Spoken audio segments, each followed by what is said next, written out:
weird thing. Yeah, like you're the queen of nobody likes that. Yeah, not even the queen. So it's important to make them feel comfortable and welcome them. One of the things that I like to do when I go to an event is I like to get there early, to be one of the first people there, so that when people come in the door, you're naturally the person that they need to come talk to. That's a great idea. Yeah. So, and you welcome them. I usually say, hey, it's so great to meet you. I'm so glad you're here. And oftentimes they think I'm running the event, but I'm really not. They ask you for lemonade or something? They ask where the name tags are, and I bring a Sharpie with me just in case there isn't a Sharpie to write my name tag. So, so I usually have that handy. But what's important is welcoming them. A lot of people don't enjoy networking, amazingly. So if you can make someone feel comfortable, welcome them. If they've got something, you know, if they have lipstick everywhere but their lips, it's important to tell them that. I remember there's this one woman I met, and she had a dog hair on her face, and I said, oh, you know, you need to get that. And she went to brush it away, and it was about like 4-inch hair. And I said, oh no, let me get it. And I went to grab it, and all of a sudden her face came out, and I realized her face came out. It's part of her. It was connected to her, and really? all I thought was, I am so mortified that I just did this. But the good news for you is that you will not be embarrassed in front of anyone else. You know, go handle that now. You're embarrassed in front of me, but now I've saved you from. Okay. So that's one of the not being uncomfortable in front of anyone else. One of the don'ts of interviews: don't pull on people's faces. I think you need to tell people if there's something wrong, so that they feel comfortable for the next people that they meet. Okay, this one's a bit of a challenge. How do you be an interesting person? You say be an interesting person. I say the way you be an interesting person is be interested in other people, and it's knowing enough about different things to ask interesting questions. So there is always, if you're not a TV watcher, watch some TV. If you don't read, if you're not into sports, at least know what's going on in sports. If you aren't really into entertainment or movies, at least grab People magazine and read it for a little bit. Fortune magazine's great. You find out. How about just asking people about themselves? Because a lot of people like to talk about themselves. They do. They do.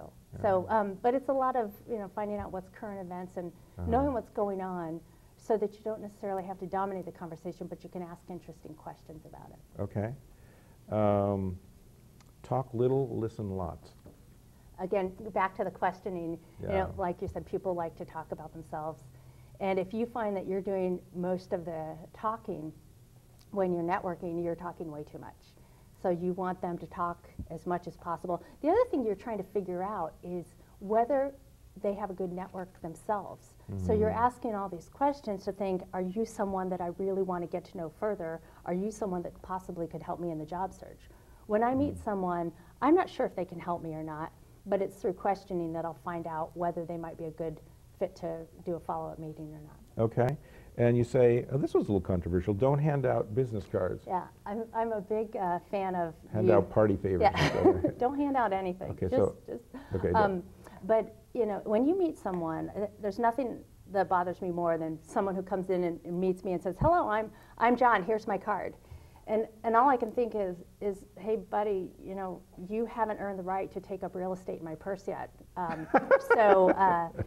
So hold off on the card, and when I want a card, I'll ask for one, but if I don't want a card, I won't ask for it. So what you're doing is, you know, oftentimes people will come up and just hand you your card. You haven't earned the right to give them your card. It's more impersonal too, right? Right. Well, although if you like the connection, you want to make sure you get their card or their contact information to some kind. Yeah, very much so. And if that's why it's important to always bring a paper and pen with you, because if they don't have cards, then at least you're prepared and can. Yeah, sometimes I just give them an extra one on my card, say write it on the back and give it back. Yeah, and then you hand that card to someone that the next person you meet, and all of a sudden that contact is lost. All right, so shut my mouth. Yeah. You say show up and really show up. Yeah. Have you ever been to an event where people are checking their phone, they're taking calls, they're looking and saying, oh, I've got to be home for dinner, or they're not there and in the moment. And I think it's really important that when you're networking, and especially, well, anytime you're networking, to really be there and be part of the event. And not scanning the room at that point. You're talking, you know, like I'm looking at someone else and say that. Right. It's always very painfully obvious when it appears that someone does not want to talk to you. Yeah. So. Okay.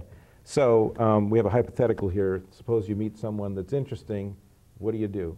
You don't give them your card, right? So right you out, right don't, out the bat, but you've earned the right through your discussion, and you're figuring out that you do want to have a follow-up, so you get a meeting, you ask for a meeting, and you ask for a meeting by saying, hey, you're fascinating, let's go meet. Can I get your card? Can I get your contact information? Whatever it is, you do the suggestive nod, you shake your head, you smile, you're happy, you're excited. You are someone they absolutely want to meet with. So, do you tell them what the agenda is going to be, or what it is you're going to talk about, or? I don't worry about it. If they ask, I'll bring it back to something that we discussed, or gosh, I just really want to get to know you better, or whatever it may be. But you're not so formal. When you think about when you meet people socially, if someone's interesting, let's go grab coffee. Oh, that would be great. There doesn't have to be a formal plan around it. And then when you talk to them, usually I advise my clients to ask if there's other people they'd recommend you be chatting with, or that you go to certain meetings or read certain things. Would you ask them for information so you can spread out beyond that? Do you believe in that, or do you wait to do that in another meeting? Or? I would do it at the first meeting that I met with them. As we talked, and I asked lots of questions and found out about where they worked, where they work now. The great follow-on is, how long have you been there? Because anymore, nobody's been there for 25 years. That's true. So then you hear where they were before, find out how long they've been there. You start developing, okay, I can talk to them about this company, this company, this company, this company. You might find a gold mine in a job hopper who's been to 5 companies in the last 5 years, and all of a sudden now you can get contacts at all the 5 of those companies. That's fantastic. But I'd absolutely ask for additional referrals when you do meet with them one-on-one. Okay.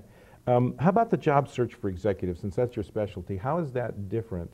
I don't know if it's your specialty, but you're certainly the business you're doing. How is that different than job searches for others? The biggest way that it's different is that it's not like you can go to Monster and find the next chief executive officer, the chief operations. These jobs are not posted, and they're just really not posted.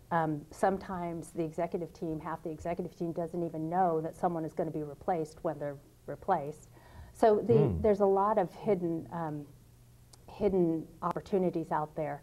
And so it's really about networking. It's about getting to meet people who might be on boards, to identify, what other CEO or COO, VP level opportunities are out there.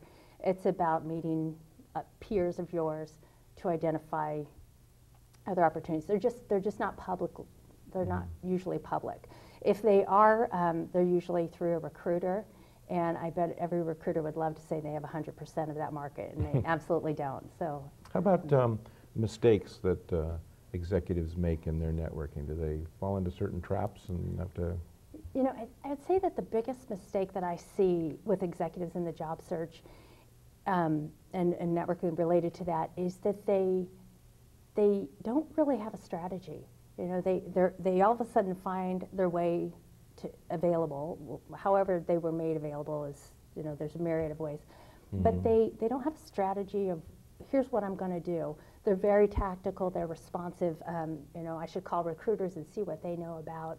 And I just kind of step back and think, this is your time to step back and think about what you really want to do, to be strategic. Can you imagine running a company and not having a strategy? Yet so many people at the VP, C-level, they'll go approach their job search without a plan. I think they need a career coach, don't you? Very much so, yes. So maybe you can help them. Yeah, maybe, who knows?